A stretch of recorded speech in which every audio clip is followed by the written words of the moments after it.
Bonjour de Budapest.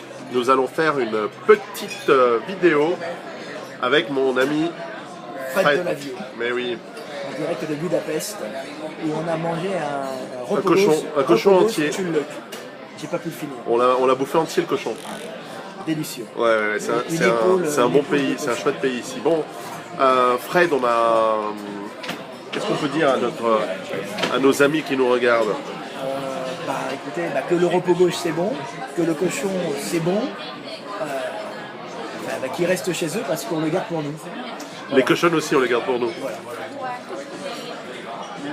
Salut à tous.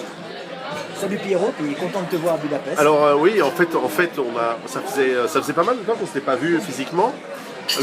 Ton livre marche bien? Mes livres marchent bien, puisque cette année j'ai quand même vendu 200 000 livres. Oui, on parle même pas des millions de livres de muscu, mais là on parle des livres... des centaines de milliers de livres de muscu, c'est différent. Au total, t'en es quand même à des millions. Ouais, j'ai dépassé les 5 millions, je crois. Voilà, tu vois.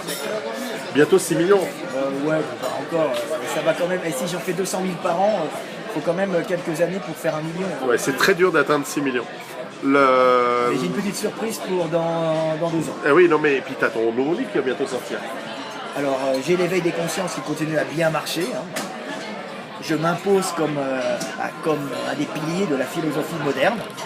Et après l'éveil des consciences, je sors dans la foulée, parce que je voulais le sortir depuis longtemps avec mon collègue Boris Laurent, un belge une fois, qui fait toutes les recherches avec moi et qui fait toutes les recherches sur les revues scientifiques, tout ça, parce que je ne bosse pas tout seul, comme je dis tout le temps, je ne sors rien de mon cul, je sors de mon expérience du monde, de mon analyse, mais aussi des recherches des autres, parce que l'homme est un animal social.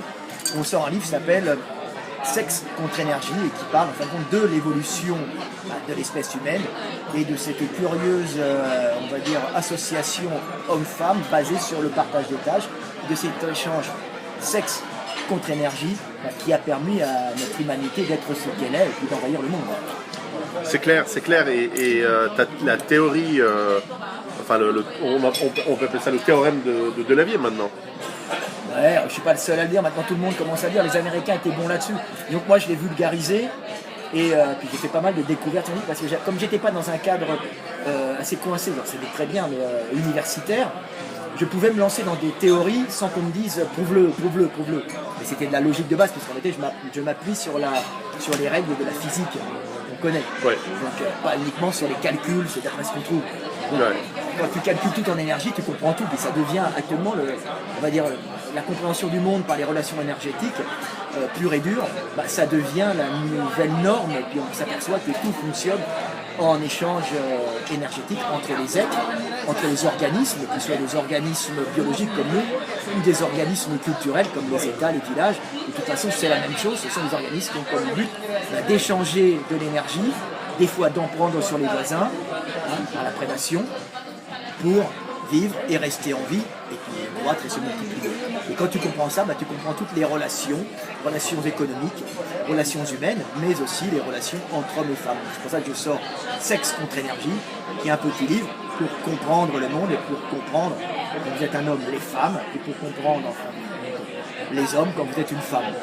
Pour s'apercevoir qu'on est régi par des programmations en fin de génétique, qu'on croit être des actes culturels, ce sont souvent des programmations génétiques qui s'impriment dans la culture. Tout simplement, la culture s'adapte à la génétique. Voilà. Et quand on comprend ça, on a compris le monde et on peut le maîtriser. Voilà. Ok, super. En plus, ton livre précédent, L'éveil des consciences, il marche bien. Moi, j'aime beaucoup. J'en lis des petits chapitres, des petits paragraphes aux enfants. Tu vois, c'est un livre même qui peut être lu aux enfants. Certains passages, pas tous. Ouais, bien sûr. Mais oui, les gens aiment bien. D'ailleurs, je l'ai dédié à mon fils, mais j'attends un peu qu'il grandisse pour lui offrir. Je ne vais pas avec la maman qui me dit qu'est-ce que tu as fait, parce que la maman est une féministe allemande. Ah. Une belle grande arienne. Ah, les bonariens. Ah oui, c'est ça. Fred, de toute façon, on se reverra. On a sans doute des projets, on a plein de choses à faire. Et puis, je passerai en Suisse te voir. Oui, tu es déjà venu dans ma ferme, dans ma bade. On refera encore. Oui, je me souviens des fusils. Bah oui. La belle collection. Et c'était un printemps tellement pourri qu'il n'y avait rien qui poussait dans le jardin. Ouais. Ouais, je me souviens très bien, chaque année est gravée dans ma mémoire. Tu commençais le potager, tu n'étais pas encore au top.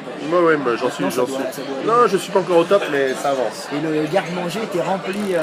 Il est toujours rempli. Rempli. Tu n'as pas mis des poudres, plutôt des gainers, des trucs comme ça? Non, un petit peu. Il y en a toujours, une boîte de 5 kilos qui tourne. Voilà. Excellent. À très bientôt alors. Ciao. Salut.